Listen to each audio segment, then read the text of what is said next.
अस्सलाम वालेकुम। इस वीडियो में मैं जो सर्वाइकल कैंसर के प्री मेलिग्नेंट लीजन्स होते हैं जिसमें हम बेसिकली सर्वाइकल इंट्राएपिथेलियल न्यूप्लेजिया आ जाता है जो कि मोस्ट इंपॉर्टेंट है। तो इस वीडियो में हम सिर्फ ये करेंगे, फिर नेक्स्ट वीडियो में मैं अलग से सर्वाइकल कार्सिनोमा का इन डिटेल बताऊँगा।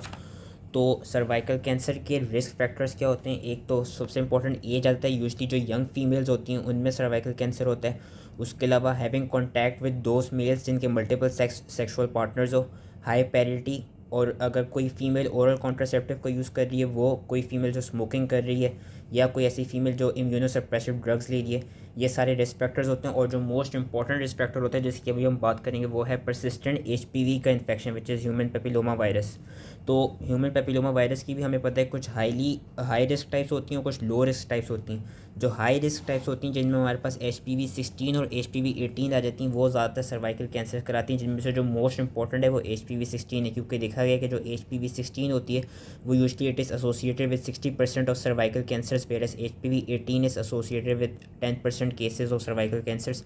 बाकी जितनी भी जो लो ऑन्कोजेनिक होती हैं HPV की, वो ज़्यादातर जेनिटल वॉर्ड्स कॉज कराती हैं।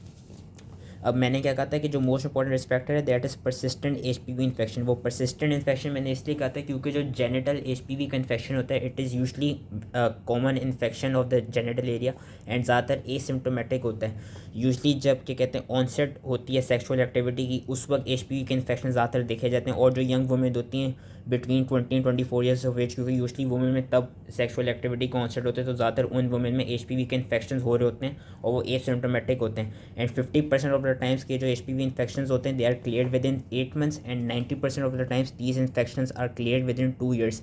अब depending upon the type of HPV infection, if it's low risk HPV infection तो वो 7 महीने के अंदर क्लियर हो जाएगा, and if it's high risk HPV infection then वो it could take about 13 months to get cleared from the genital area. लेकिन अगर तो वो परसिस्टेंट इन्फेक्शन रहेगा then it would increase the risk of developing cervical precursor lesion, जिसमें हमारे पास cervical intraepithelial neoplasia आ जाता है, and then subsequently in developing cervical carcinoma. अब ये जो परसिस्टेंट HPV का इन्फेक्शन है इसमें बेसिकली ये देखा गया कि मोस्ट इंपॉर्टेंट जो साइट होती है जो कि HPV वायरस को रिक्वायर्ड होती है that is your immature basal epithelial sales.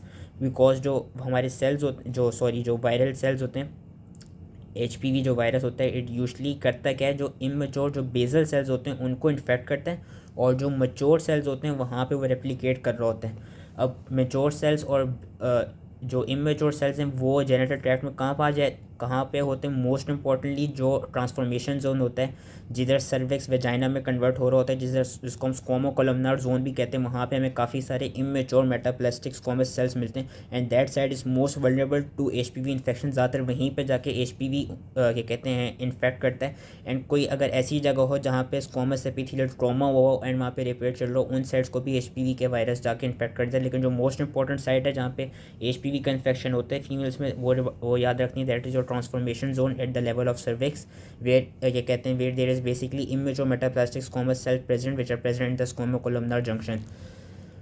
तो इसकी जो पैथोजेनेसिस थी वो हमने थर्ड ईयर में भी की थी, तो उसी चीज़ को रिपीट करूँगा। वो वही जो थर्ड ईयर वाली थी वही हमने यहाँ फोर्थ ईयर में याद रखनी है।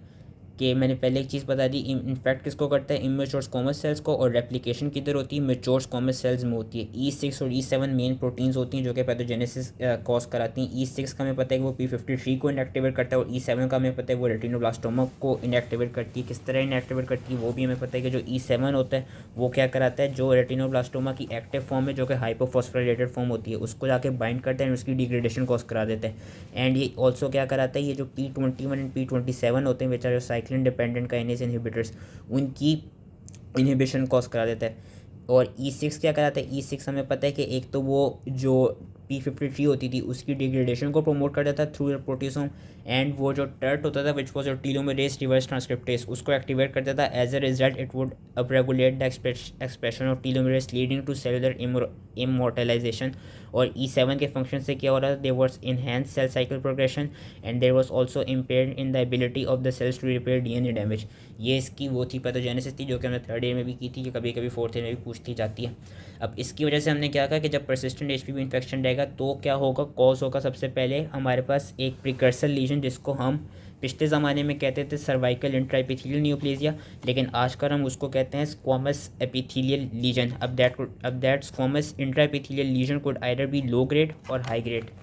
ये वाला जो टेबल है ये सबसे इंपॉर्टेंट टेबल है, इस टेबल को अच्छे से याद कर लेना है। सबसे पहले हम क्या कहते हैं सर्वाइकल जो कैंसर का प्रिकर्सर लीजन था उसको इन बेसिस पे क्लासीफाई कर देते हैं, mild dysplasia, moderate dysplasia, severe dysplasia और कार्सिनोमा इन साइटू। फिर हम इस पे आए कि कार्सिनोमा जो सर्वाइकल इंट्रा एपिथेलियल न्यूप्लेजिया है वो 1 है, CIN 2 है या 3 है। और हम आजकल जो करंट क्लासिफिकेशन है वो हम ये वाली यूज़ करते हैं कि लो ग्रेड SIL है या हाई ग्रेड SIL है। जो CIN 1 है वो LSIL में आ जाता है और जो CIN 2 एंड 3 हैं वो आपके हाई ग्रेड SIL में आ जाते हैं। ये वाला जो पूरा टेबल है याद रखना होगा, कभी कभी इसका पूछ लिया जाता है।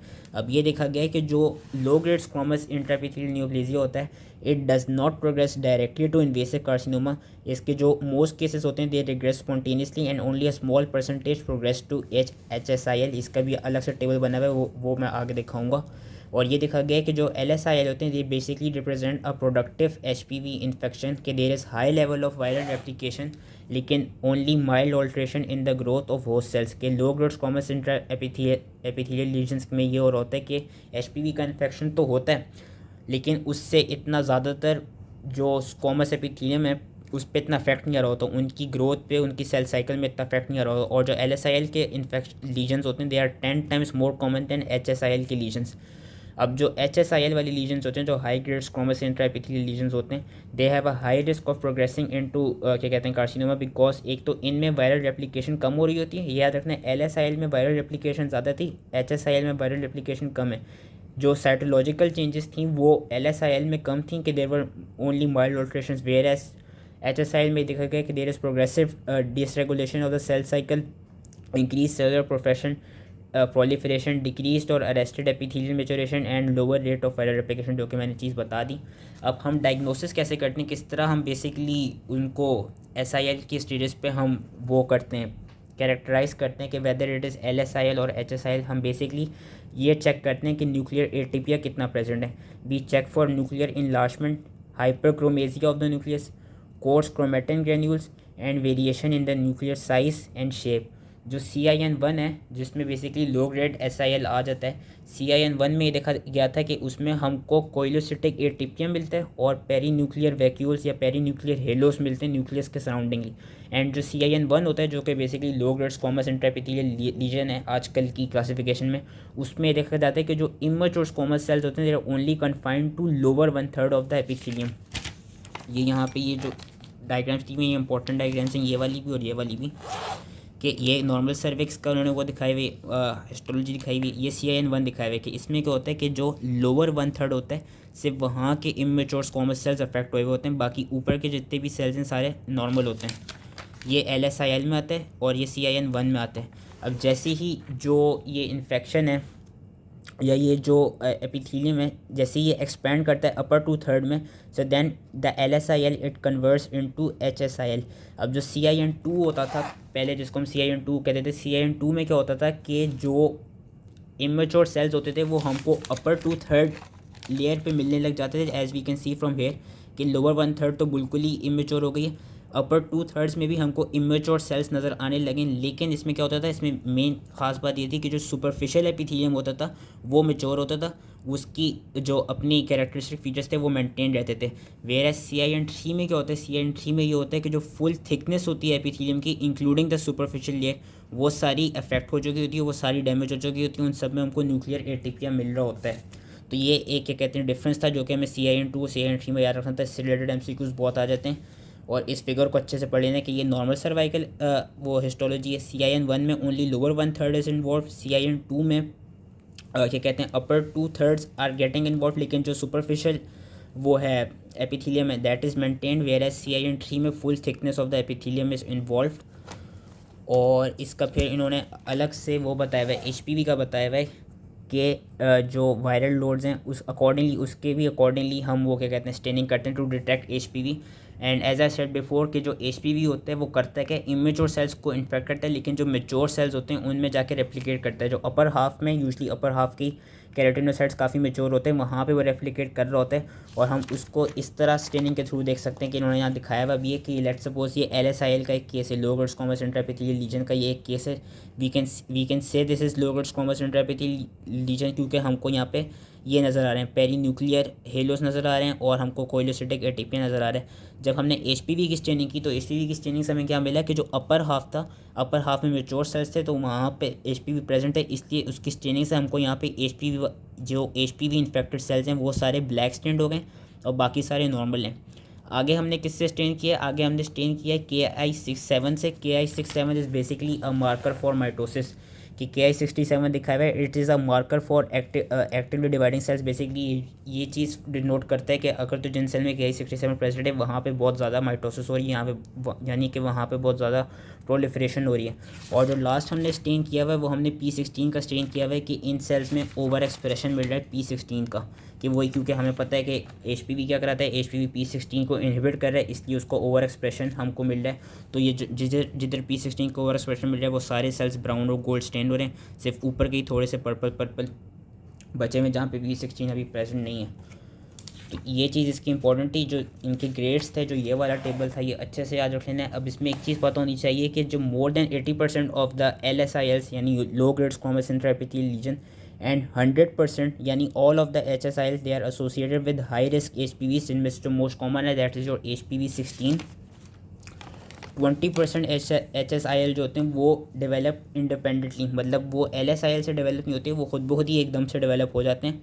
और इनका जो प्रोग्रेशन होता है इन्वेसिव कार्सिनोमा में, इट टेक्स सेवरल डेकेड्स। अब जो सर्वाइकल कार्सिनोमा है उसके मैं अलग से नेक्स्ट वीडियो में बताऊंगा उसकी सब टाइप्स का, और अलग से जो पैप स्मेयर होता है उसका क्या कहते हैं नेक्स्ट वीडियो में बताऊंगा।